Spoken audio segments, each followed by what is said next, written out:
মা বলছিল, আমি মানা করলাম।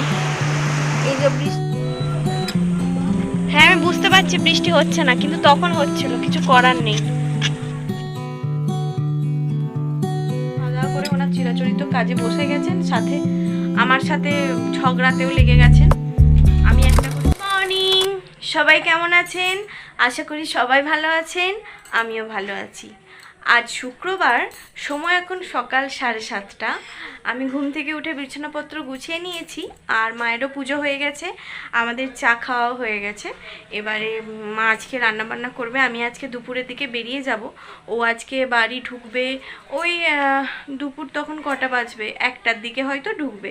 তো একসাথেই আমরা দুজনেই ঘরে ঢুকবো, কারণ ও এসে নামবে আর দাদা আমায় দিতে যাবে, দিয়ে একসাথে জয়েন হয়ে আমরা বাড়ি ঢুকে যাব। তো এই আজকে সকাল থেকে না, ভোর থেকে অঝোরে বৃষ্টি নেমেছে। মানে এত বৃষ্টি হচ্ছে, কন্টিনিউ বৃষ্টি হয়েই যাচ্ছে। এই এখন একটুখানি ধরেছে। তো তো দেখি সারাদিনে কি করি না করি, সঙ্গে থাকুন। এই হলো বাইরের ওয়েদার। আজকে আবার বৃষ্টি নেমে গেছিলো, এখন একটু ধরেছে। আর এই যে এগুলো এখানে পড়ে আছে, এটা হচ্ছে ওই যে সিঁড়ি ঘর ভাঙা হয়েছে, তার সব ভাঙাবো। আর এদিকে মা কি করছে? কি রান্না হচ্ছে মা? ও মুড়িখার আলু ভাজা হচ্ছে। আর আজকের ভাতের হবে পটলের তরকারি, না পটল ভাজা, ডাঁটা আলু বেগুনের তরকারি আর মাছের ঝাল। তো এই দেখি আর কি হয় না। বাইরে শুরু হয়ে গেছে অঝোরে বৃষ্টি, সকাল থেকে তো হচ্ছে, এখন আবার এক দমকা বৃষ্টি নেমেছে। একবারে মানে ভীষণ বৃষ্টি হচ্ছে, ভীষণ। ফোনে কতটা বোঝা যাচ্ছে জানি না, কিন্তু ভীষণ বৃষ্টি হচ্ছে।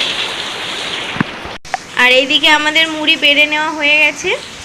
তো এই যে আলু ভাজা, শসা, ঝুড়ি ভাজা, আর এই যে কালকের সেই কি জানো মা, তালের ফুলুরি।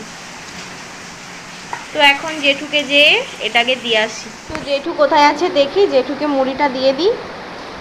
ও বাবা, জেঠু কি বৃষ্টি দেখতে দেখতে নিউজ পড়ছো?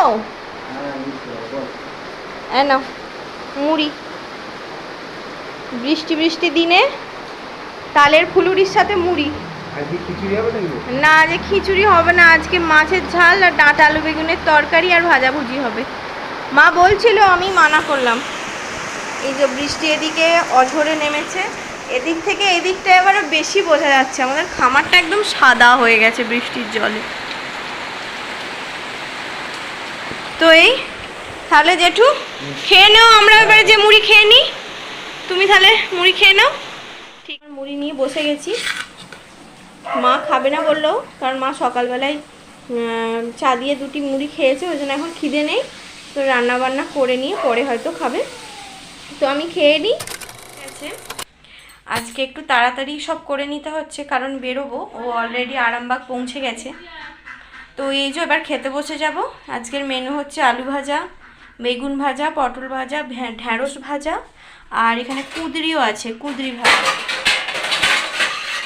আর এই যে এখানে হচ্ছে ডাঁটা আলু বেগুনের তরকারি, অর্ধেকটা তুলে নিয়েছে মা, এটা আলু ভাজাটা। আর এই যে এখানে মা একটু আরেকটা লাইটটা জ্বেলে দাও।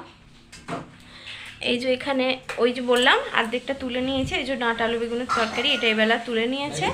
আর এই যে মাছের ঝাল আর আম। এবারে ভাতের হাঁড়ি নিয়ে এসে ভাত বেড়ে দিয়ে দেবে। তো আমি চললাম আমার পুরনো সব কিছুকে ছেড়ে একদম নতুনের দিকে গিয়ে।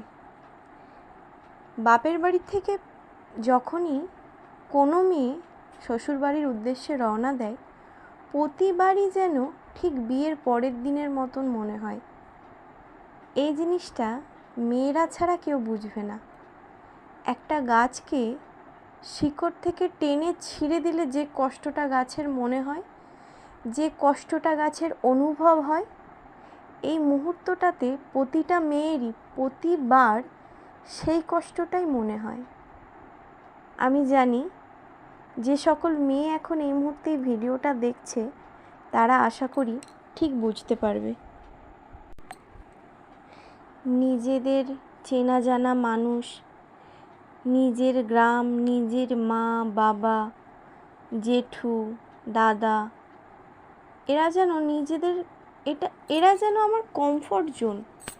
এই সকল গাছের ছায়া থেকে বেরিয়ে আমি অজানা পথে পা দিয়ে যাচ্ছি, এরকমই ফিল হয় ওই সময়। আর শুধু মনে হয় বারবার পিছন দিকে ঘুরে তাকাই, আর শুধু মনে হয় যদি গাড়িটা পেছন দিকে চলে যেত। আমি আজকে যখন আসছিলাম সকাল থেকে ভেবেছিলাম যখন বেরোবো সেই মুহূর্তের ভিডিওটা নেব, কিন্তু আমি পারিনি। আজ বলে না, এর আগেও আমি অনেকবার ভেবেছি, কিন্তু পারিনি।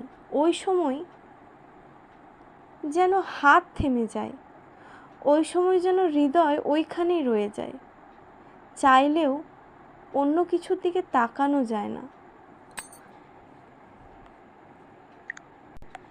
সকল কষ্ট, সকল যন্ত্রণা বুকে নিয়ে আমি চলেছি, আর শুধু এই রাস্তার দিকে তাকিয়ে তাকিয়ে যাচ্ছি। আমার চেনা রাস্তা, আমার চেনা মাঠ।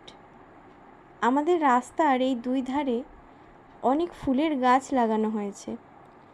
এত সুন্দর ফুল ধরে না, এগুলো দেখলে মন ভরে যায়। এমন কোনো ফুলই নেই যে এখানে লাগানো নেই।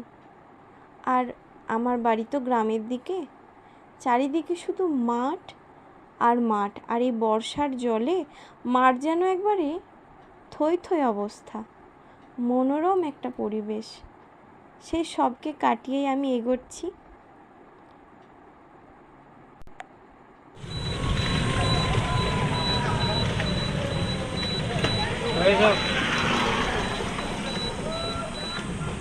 হ্যাঁ, আমি বুঝতে পারছি বৃষ্টি হচ্ছে না, কিন্তু তখন হচ্ছিল, কিছু করার নেই। কষ্ট দূর করে তাড়াতাড়ি ওঠো। তার হাতে মানুষটার হাত ধরে এই অজানা পথে পাড়ি দিয়েছিলাম, এই সময় তাকে পাশে নিয়ে এগোচ্ছি। হ্যালো বন্ধুরা, আমি এবারই পৌঁছে গেছি। তো তুমি চুপ করো, কাজ করো। আমি এবারই পৌঁছেছি 2:15 সময়। এখন বাজছে 2:15, আর বাইরে এখন শুরু হয়ে গেছে অঝোরে বৃষ্টি। না, বৃষ্টি পড়ছে এখান দিয়ে, আমি দেখতে পাচ্ছি জানালা দিয়ে। তুমি বলছো পড়ছে না। আর এই যে উনি স্নান টান করে খাওয়া দাওয়া করে ওনার চিরাচরিত কাজে বসে গেছেন, সাথে আমার সাথে ঝগড়াতেও লেগে গেছেন। আমি একটা করে বলছি, আমার মনে হয় এই ভিডিওটা 5 বার পরে একটা কনফার্ম হবে, কারণ প্রতিটাতে একটা করে কমেন্ট করে দিচ্ছে। তো এই এখন আমি একটু শুয়ে পড়বো, এবং খুব সুন্দর বাতাস দিচ্ছে। পাখা বন্ধ আছে, তাতেও খুব সুন্দর বাতাস দিচ্ছে। না, আমি শুধু ভিডিওটা করার জন্য পাখাটা অফ করেছি, পাখা অফ করে শুতে পারবো না। তো এবারে ও কাজ করুক, আমি একটু শুয়ে পড়ি, দেখি তারপরে বিকালে কি করি না করি। কিছুই না, বেরোবো না আমরা বৃষ্টিতে ভিজে। বৃষ্টি যদি না পড়ে তো বেরোবো, যদি না পড়ে তো বেরোবো, যদি না পড়ে যাবো না, যদি না পড়ে। তো বৃষ্টি যদি না পড়ে তাহলে আমরা বেরোচ্ছি, আর যদি পড়ে তাহলে তো এই ঘরের ভেতর বাকুম বাকুম বাকুম বাকুম করবো। তো সঙ্গে থাকুন, দেখতে থাকুন। তো বন্ধুরা, এখন বাজছে রাত্রি 10টা বেজে গেছে। আজকে সন্ধ্যেবেলায় মুড়ি খাওয়া দাওয়া করার পরে আমরা সকলে মিলে সবাই মিলে একটা মুভি দেখেছি, বাড়ির সবাই মিলে। মানে ও ল্যাপটপে চালিয়ে দিয়েছিল। তো মুভিটা হচ্ছে রসগোল্লা, আমার ভীষণ ভীষণ প্রিয়। তো সেটা সবাই মিলে দেখলাম, দেখে এবারে খাওয়া দাওয়া করব। মানে এতই সুন্দর আমার ভালো লাগে সিনেমাটা, যে একবারও আমার এটাও ভুলেই গেছিলাম যে ভিডিওটা শেষ করতে হবে। তো এখন এসে মনে পড়লো। তো আজকের ভিডিওটা এখানেই শেষ করছি। যদি আমার ভিডিও আপনাদের ভালো লাগে তাহলে অবশ্যই লাইক করবেন, শেয়ার করবেন, এবং কমেন্টে জানাবেন কেমন লাগছে। তো আজকের মতন এখানেই, দেখা হবে কাল নতুন একটা ভিডিওর সাথে। ততক্ষণ সবাই ভালো থাকবেন, সুস্থ থাকবেন, সাবধানে থাকবেন। বাইরে শুরু হয়ে গেছে ভীষণ ঝড়, সন্ধ্যে থেকেই হচ্ছে, এখন আবার ভীষণ ঝড় শুরু হয়ে গেছে। তো দেখা হবে কালকে। Good night, tata.